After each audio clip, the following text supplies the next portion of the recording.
Dear viewers, today we will discuss very important topic comparison of Marshall and Robbins definitions of economics. Marshall and Robbins are both renowned economists and their definitions of economics reflects their distinct perspectives on the subject. Alfred Marshall defined economics as the study of mankind in the ordinary business of life. It examines that part of individual and social action which is most closely connected with the attainment and with the use of material requisites of well-being. Lionel Robbins defined economics as the science which studies human behavior as a relationship between ends and scarce means which have alternative uses. Marshall definitions points are Marshall definitions focuses on the behavior of human beings in the economy. Second one is he views economics as a social science, emphasizing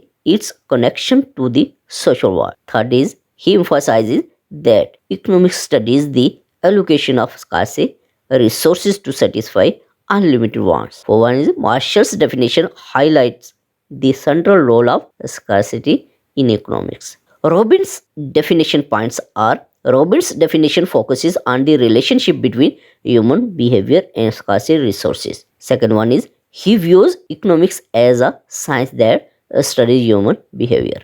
Third one, he emphasizes that economics is concerned with how individuals and societies make choices about the use of scarce resources.